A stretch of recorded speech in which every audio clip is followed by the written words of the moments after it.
जन्मना जायते शूद्रः कर्मणा तद्विज उच्यते। वेदपाठी भवेत विप्रः ब्रह्म जानाति इति ब्राह्मण।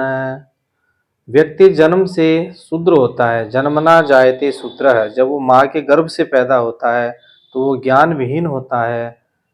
वह एक तरह से हम कहते हैं कि नहलाने के बाद शुद्ध होता है। कर्मणात द्विज उच्यते, जब उस बच्चे का मूंज बंधनादि कार्य है, उसको जब जनेऊ वगैरह दी जाती है तो उसके बाद उसका वो द्विज संज्ञा होती है, उसका दूसरा जन्म होता है कि आज से तुमको ये नहीं खाना है, ये खाना है, ऐसे ऐसे तुम्हें अपनी क्रियाकलाप दिनचर्या रखनी है। तो कर्मणात द्विज उच्यते वेद पाठी भवेत विप्रः। और जब वो बच्चा वेद पढ़ने लग जाता है, अपने अध्ययन कार्य में प्रवृत्त हो जाता है, तो उसकी विप्र संज्ञा होती है। ब्रह्म जानाति इति ब्राह्मण, और जो ब्रह्म का जानकार है वो ब्राह्मण है। इसी श्लोक के साथ हम 41वां अपना ये जो भाग 3 है, भाग 3 आज हमारा ये शुद्धि अशुद्धि का भाग 3 है। 41वां प्रश्न हम पढ़ते हैं। ये आपके सभी एकेडमिक क्लासों के लिए, सभी प्रतियोगी परीक्षाओं के लिए ये एक उपयोगी महत्वपूर्ण बिंदु है। बस निवेदन आपसे ये है कि कई बच्चे कहते हैं कि बोर्ड ब्लर हो रहा है, साफ नहीं आ रहा है, तो आप इसको उच्चतम क्वालिटी जो 1080 होती है, क्वालिटी में जाके नीचे एडवांस ऑप्शन आता है, उसमें जाके इसको थोड़ा क्वालिटी बढ़ा के देख लें। तो 41वां प्रश्न, मूर्खा पंडितेन ध्रुव्यति। तो ये प्रश्न हमारा कई बार आ गया। इसके लिए हम एक पाणिनि का सूत्र लेते हैं, क्रोध ध्रुय असूय अर्थानाम उपसंख्यानम। तो वो कहता है कि क्रोध, द्रोह, असूय ये शब्द जहां पे आ जाए उसमें हम चतुर्थी विभक्ति का यूज करेंगे।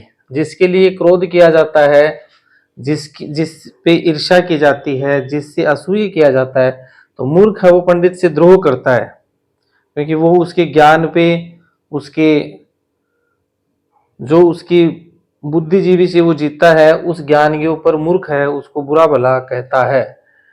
पंडित शब्द का अर्थ यहाँ विद्वान है, ज्ञानी जन है।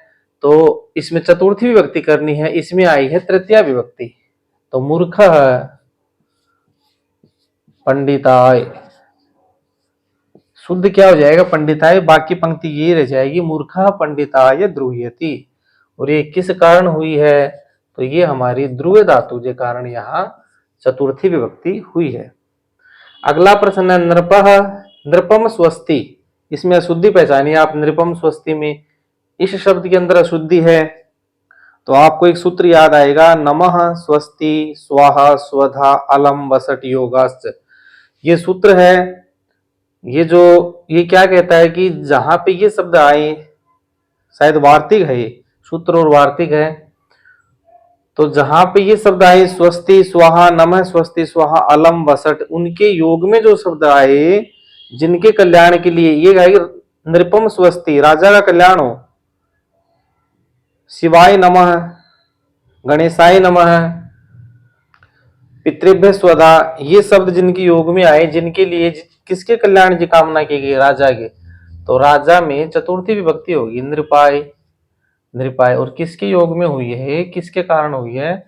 इस स्वस्ति के योग में हुई है। ठीक है, उत्तर आप कर दोगे। नृपम नहीं आएगा, नृपाय आएगा। जहां भी स्वस्ति शब्द आ जाए उसके साथ जो शब्द है उसमें चतुर्थी विभक्ति होगी। फिर है गुरु शिष्यम पापेन वार्यति। गुरु है वो अपने शिष्य को पापेन वार्यति, पाप से हटाता है। तो हम एक बहु प्रसिद्ध उदाहरण पढ़ते हैं कि यवेभ्यो गाम वार्यति, जो से गायों को हटाता है, क्योंकि वहां जो बहुवचन है, गाय उसको खा रही है तो उसको हटाता है। यहाँ गुरु है वो अपने शिष्य को पाप से हटाता है। तो वारणार्थानाम इप्सित एक सूत्र आता है, वो कहता है कि वारणार्थक किस चीज से हम हटा रहे हैं? वारणार्थक जो है उसके द्वारा जो इप्सित है यानी चाहा गया है, उसमें पंचमी विभक्ति होगी। तो यहाँ गुरु शिष्य को पाप से हटाना चाह रहा है, तो पाप में इप्सित क्या है? पाप है। तो पाप में पंचमी विभक्ति होगी। तो आपको राम शब्द का रूप अगर याद है तो राम की पंचमी होगी रामात। तो पाप की पंचमी क्या होगी? पापात। और किस लिए हुई है? वारणार्थक, हटाने वाली धातु है, वानार्थक धातु है। फिर है मम अन्य न कोपी अत्र अस्ति। मम अन्य न कोपी अत्र अस्ति। तो विद्यार्थियों, हमने कारक प्रकरण के नियम में पढ़ा था कि अन्य शब्द जो है, अन्य शब्द के योग में पंचमी विभक्ति आएगी। तो मम शब्द अस्मत् का षष्ठी विभक्ति एक वचन है, तो हम पंचमी विभक्ति एक वचन करेंगे। अहम अवाम वयम, माम अवाम अस्मान, मया अवाभ्यम अस्माभिः, मह्यम अवाभ्यम अस्मभ्यम, मत पंचमी एक वचन में आएगा मत। कौन सी विभक्ति आई? मत। और किसके योग में आई? अन्य के योग में आई। आगे बढ़ते हैं। 45वां प्रश्न है, नगरस्य पूर्वः ग्राम है। नगरस्य पूर्व ग्राम है, नगरस्य पूर्व ग्राम है, तो ये शब्द तो शुद्ध है। नगरस्य जो दिशावाची शब्द हैं उसमें षष्ठी आएगी। नगरस्य पूर्वतः है, पूर्वतः भी कर सकते हैं इसको, पूर्वतः है, या फिर नगरस्य, नगरस्य का नगरस्य रहेगा दक्षिणतः अथवा उत्तरतः अथवा पश्चिमतः। दिशावाची शब्द जो है उसके योग में षष्ठी विभक्ति आएगी, तो षष्ठी विभक्ति पहले से इसमें है, तो ये वाक्य हमारा पहले से ही शुद्ध है। अगला 46वां है, स है भ्रातरम पृथक तिष्ठति। तो इसमें हमारी पृथक के योग में इसने भी सही कर रखा है, 3 विभक्तियां आती है। जो हमारा एक सूत्र है नाना बिना पृथक, ऐसे करके एक बड़ा सूत्र है, वो कहता है कि पृथक के योग में 3 विभक्तियां आती है। कौन कौन सी? द्वितीया भी आती है, और पंचमी भी आती है, और तृतीया भी आती है। ठीक है, तो हम इसमें करेंगे भ्रातरम, तो द्वितीया है ही, सही है। तृतीया करेंगे तो एक बन जाएगा हमारा भ्रातरम की जगह भ्रात्रा, ये हमारा तृतीया में बन जाएगा। और फिर पंचमी में बन जाएगा, पंचमी और षष्ठी का एक वचन क्या है? भ्रातु। भ्रातु पृथक तिष्ठति, भ्रात्रा पृथक तिष्ठति, भ्रातरम पृथक तिष्ठति। ये तीनों ही हमारा द्वितीया, पंचमी और तृतीया विभक्ति में हो जाएगा। आगे है कस्य हेतु अत्र तिष्ठति। तो हेतु शब्द के योग में विद्यार्थियों हम 2 विभक्तियां करते हैं, ये भी इसमें सही है। और एक हम करते हैं कस्य, भी हमारा राइट आंसर है, और एक करते हैं हम केन, अर्थात षष्ठी और तृतीया दोनों विभक्तियां इसमें होती है। कस्य केन अत्र तिष्ठति, वो यहाँ पे किस हेतु से रहता है? पढ़ने के कारण रहता है, या उसका आजीविका का साधन यहाँ पे है, अथवा उसकी खेती यहाँ पे है, वो किसान है, किस कारण से वो रहता है? तो इसमें षष्ठी और तृतीया दोनों विभक्ति आएंगी। कस्य केन, ठीक है, षष्ठी और तृतीया किस कारण से? ये तिष्ठति के कारण हुआ हमारा, ठीक है ना। तिष्ठति के कारण, तिष्ठति में स्था धातु है ना विद्यार्थियों, स्था धातु के कारण। धातु कौन सी है? स्था धातु।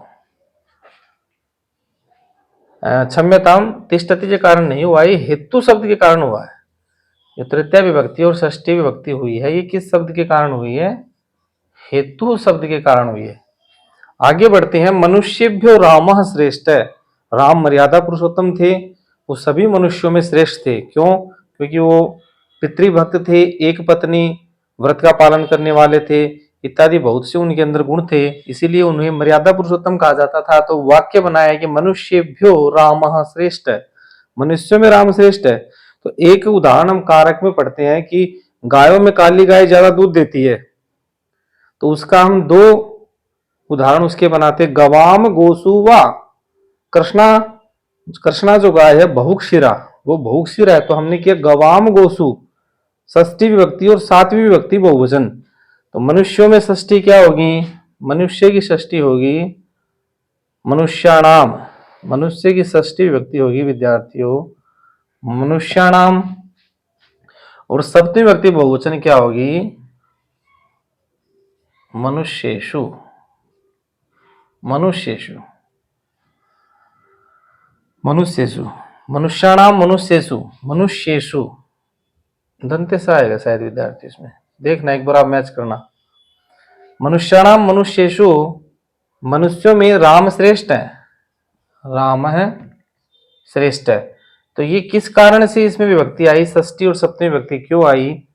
पंचमी नहीं आई, क्योंकि भय तो पंचमी बनता है। जब हम सु औ जस अम औट सस टा भ्याम भिस गे भ्याम भैस घसी भ्याम भस चतुर्थी बहुवचन और पंचमी बहुवचन में भय बनता है।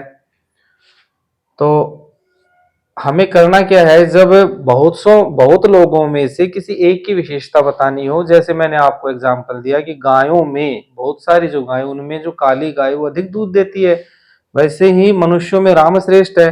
तो जब बहुत से लोगों में से किसी एक को श्रेष्ठ बताया जाए तो षष्ठी अथवा सप्तमी व्यक्ति होती है। ठीक है, तो इसका कारण क्या लिखेंगे कि बहुत में से एक को छांटना, एक को छांटना या अलग बताना, उसके योग में हुई है।